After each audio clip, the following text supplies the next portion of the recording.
The only place they could flee was back to Cang Qiong Mountain. Leading Luo Binghe by the hand, Shen Qingqiu started up the long mountain steps. The man sweeping the stairs did his work as diligently and earnestly as he always had during his 10-some years. As Shen Qingqiu strolled up, their eyes met, and he gave the man a faint smile. Shen Qingqiu was about to greet him when the man looked at him, then at Luo Binghe holding his hand, and his face twitched. All of a sudden, he tossed aside the broom that was as tall as he was and sprinted up the stairs like his rear end was on fire. In a flash, he was hundreds of steps away, and in addition to shock, Shen Qingqiu felt a sense of pride. That was Cang Qiong Mountain for you. Even the stair sweeper was a hidden master. The stairway was lengthy, and before they had gone halfway up, Luo Binghe began to yawn. He was low on strength at present, so it was unavoidable that he grew tired easily. Shen Qingqiu picked him up. "Get some sleep," he said. Getting a read on a disciple's heart was like finding the proverbial needle in a haystack. Sometimes Luo Binghe was willing to be picked up, but sometimes his entire face would go red and he would struggle out of Shen Qingqiu's hold, preferring to walk himself. Now he was probably truly exhausted. He curled up in Shen Qingqiu's arms, shut his eyes for a while, and just like that, fell asleep. Once he'd climbed the heaven-ascending stairs, Shen Qingqiu sensed strange gazes directed at him as soon as he stepped into the main plaza, and he heard a surge of whispering from all around. The stair sweeper started down again, hugging his broom, and gave him an especially strange look on the way. Shen Qingqiu walked up to Qingjing Peak, holding Luo Binghe. At the doorway of the bamboo house, all his disciples rushed over in a frenzy. As soon as Mingfan saw Luo Binghe curled up in Shen Qingqiu's arms, he looked as if he had been punched in the solar plexus or struck by lightning. While the others fought their way forward to look, he staggered back. Ning Ying shoved aside the people in front of her, stared at Luo Binghe deep asleep in Shen Qingqiu's arms, and covered her mouth. He looks like Luo. He looks like Luo. Nonsense. If he didn't look like Luo Binghe, who else would he look like? Ning Ying grabbed Shen Qingqiu's sleeve in excitement. Shizun, does he have a name? Did you name him yet? Shen Qingqiu was perplexed. If he doesn't have a name, can I give him one? What the hell? Luo Binghe shifted restlessly in his arms and mumbled. Loud. Shen Qingqiu raised his folding fan threateningly in midair, then jerked it back and made a shoosh gesture. Then the door of the bamboo house came crashing down. Luo Binghe jerked and opened his eyes, startled awake. Liu Qingge strode in like a flying meteor. Shen Qingqiu sent a death glare at the furtive-looking Mingfan, shifted Luo Binghe behind him, and gave Liu Qingge a fake smile. Liu Master Brother, long time no see. What are you here hiding for? Liu Qingge snapped. Hiding what? Shen Qingqiu replied. I'm not hiding. Luo Binghe planted a hand on Shen Qingqiu's chest. There's no need to hide. I'm not afraid of him.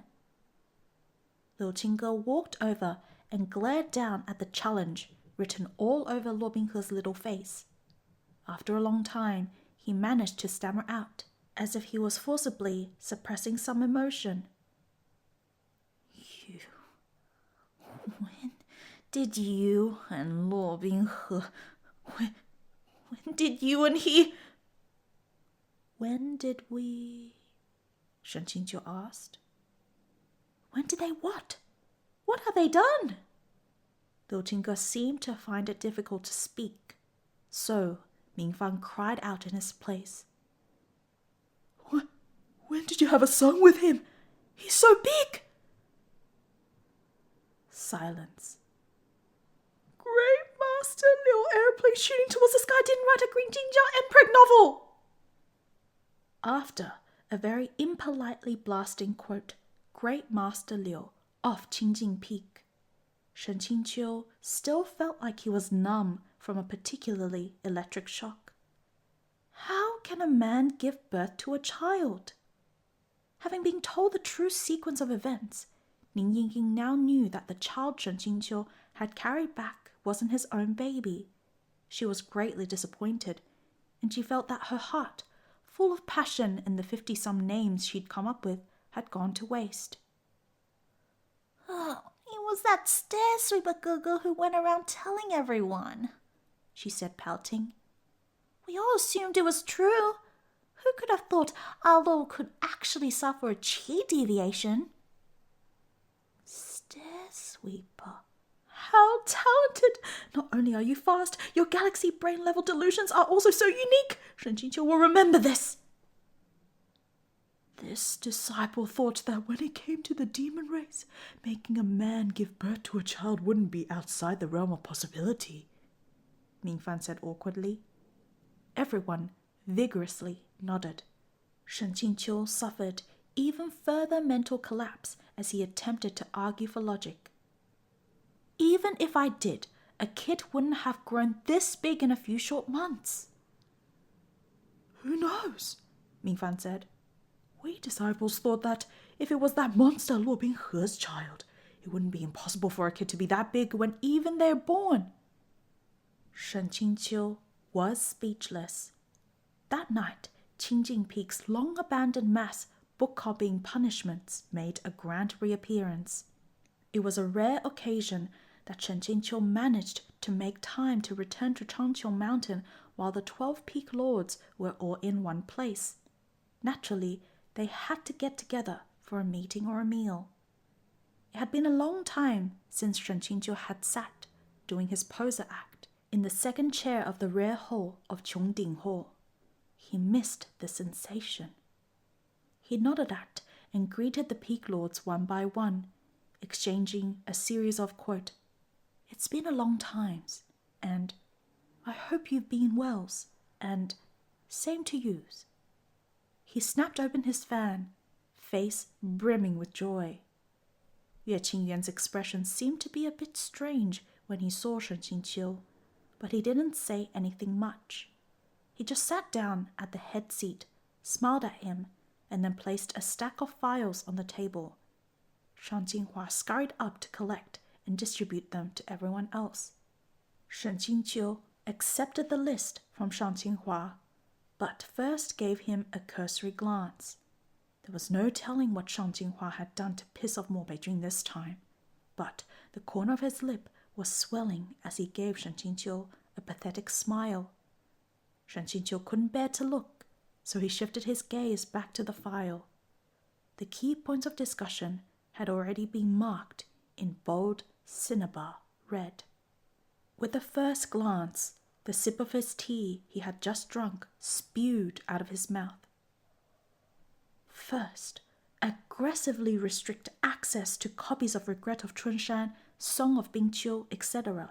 Forbid the distribution of any edition on any occasion, whether public or private. Set a 1-month deadline for copies to be turned over, after which anyone found to be in possession of or circulating copies will be severely punished. Punishment shall be increased by 1 level for illustrations. Second, because of numerous complaints, the relevant leadership of Baizhan Peak shall tighten their supervision. Inter-peak brawls are strictly prohibited. Third, because of a small number of complaints, Qingjing Peak shall take note of the time when practicing the Qing. Please avoid the noon break and night times. Fourth, Xianshu Peak requests permission to fortify and increase the height of their fences and petitions for their fences to be electrified. Fifth, Kuxing Peak's numbers have dwindled over the years, and they request permission to increase their recruitment efforts. They petition for first rights to select new disciples the next time the mountain gates are opened. 6th, the peak lords must increase attention to education on each peak. Sect members must not fight publicly with Huánhua Palace disciples while identified as Cang Qiong Mountain disciples. 7th, if demons are encountered while carrying out missions, do not rashly attack. Make sure to ascertain their lineage and affiliated division before deciding whether to fight. Spitting out one's tea in front of everyone was extremely improper behavior, but Shen Qingqiu didn't need to worry about this failure of etiquette because, after reading the first item on the agenda, most of the other peak lords also spat out their tea. Given his surroundings, he didn't stand out very much. The meeting room sank into an awkward confusion. Even if Shen Qingqiu fanned hard enough to raise the wind and waves, he failed to fan away the miasma. By what great merit had regret of Chunshan come to be first on the list?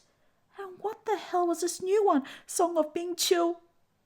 After the meeting concluded, Shen Qingqiu began to sulkily head toward Qingjing Peak. But before he got very far, he realized quite a few of the peak lords were following him. Marshal brother and sister, I believe the way back to your peaks does not lie in this direction, Shen Qingqiu said amicably. That's because I wasn't going to go back to my peak in the first place, said Qingjing. Shen Qingqiu had known this hurdle was coming, but he still made a valiant attempt to clear it. Why have you suddenly thought to come to visit Qingjing Peak? My bamboo house is simple and crude. I'm afraid I cannot provide ample hospitality. What are you playing dumb for? I know your bamboo house is simple and crude. Who wants to visit you? I'm obviously going to see that darling disciple you're hiding away. Everyone in this crowd was eagerly plotting to gawk at Luo Binghe like he was some rare curiosity.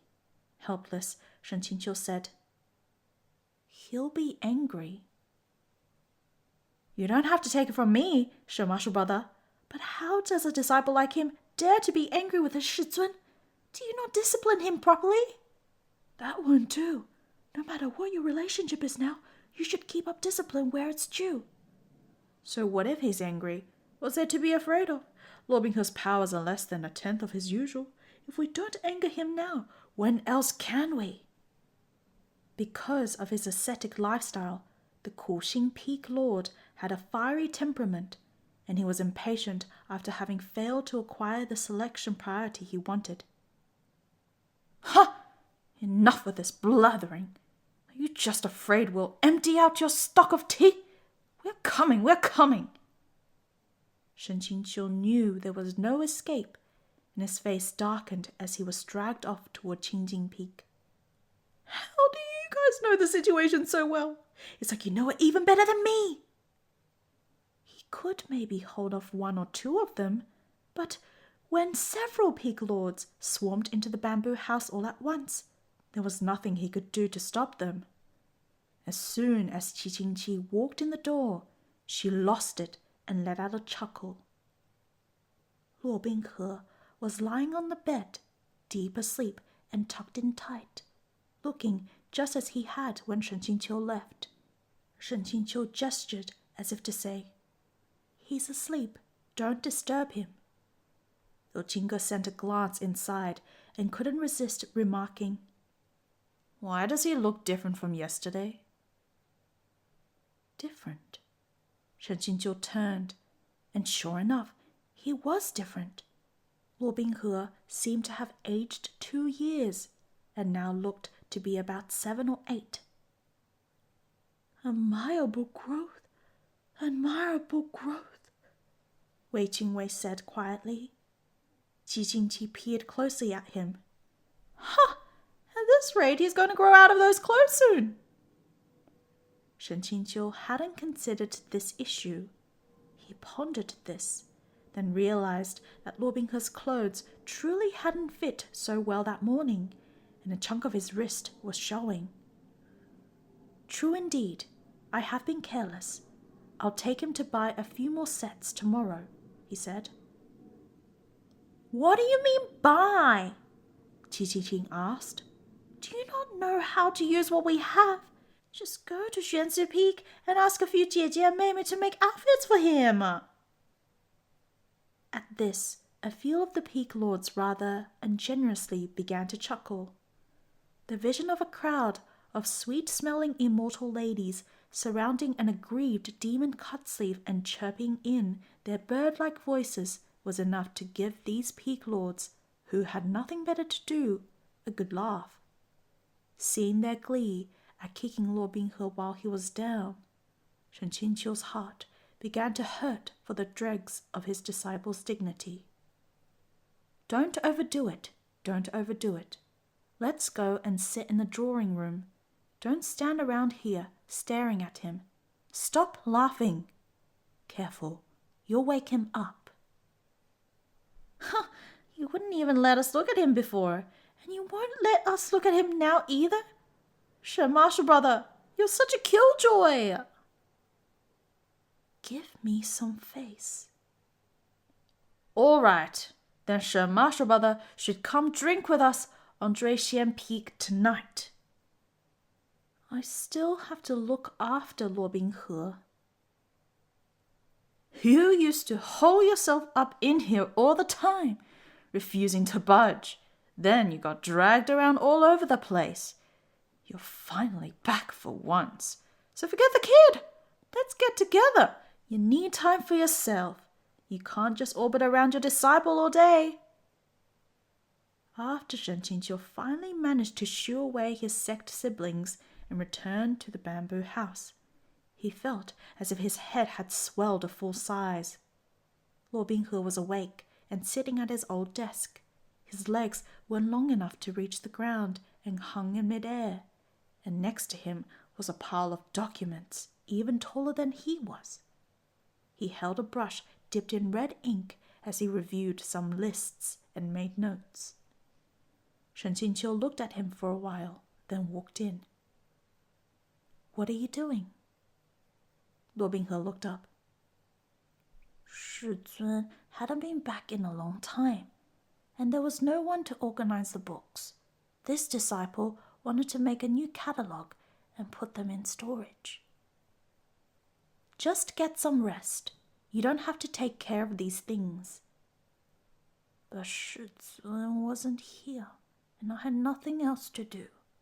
I thought I might as well just do it.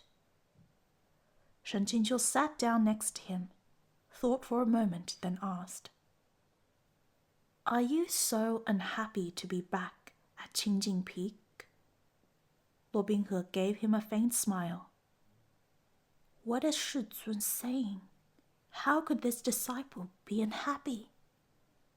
Shen Qingqiu slowly got up and went to head outside, but suddenly he couldn't move his feet.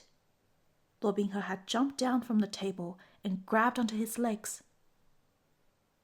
You're right, he ground out through gritted teeth. This disciple is unhappy. There you go.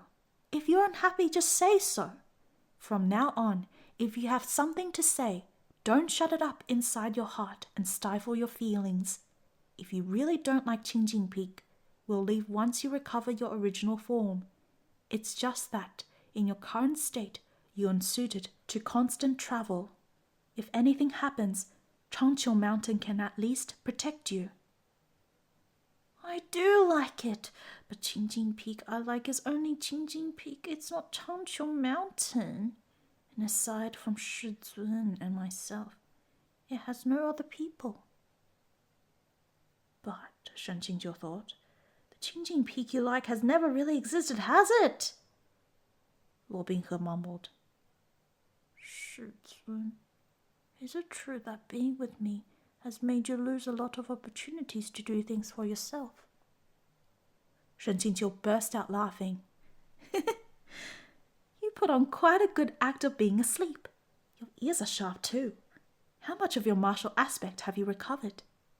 Shizun, the reason I didn't want to come back wasn't because I don't like this place. Rather, it's too easy for you to be stolen away here, he mumbled, depressed. If I were my actual self, I could have some confidence that I could steal you back, no matter what I had to do. But as my current self, I really feel like I can't win against others. Shen Qingqiu rapped the top of his head. Who asked you to win? You don't need to steal me. Shi Zun will go with you himself. The appearance of one's conversation partner was truly of utmost importance. If this were the adult version of Luo Binghe, Shen Qingqiu wouldn't have said anything so nauseatingly frank, even if he held a knife to his throat. But since this was the mini version, who he could pick up in his arms, and who was also willing to cling to his legs and throw a tantrum to seek comfort, Shen Qingqiu was free of all psychological pressures. Luo Binghe lifted his face and gave him an adoring gaze. The flowers were in bloom, and the moon was round, and at this fine hour, in this beautiful scene, a faint fragrance floated on the breeze, which set a perfect mood. Anyone's heart would race. Luo Binghe's dewy eyes blazed brighter and brighter, and finally, unable to resist, he shoved Shen Qingqiu down on the bamboo couch and pounced. He sprawled out on Shen Qingqiu's chest as the two of them stared at each other. You can continue.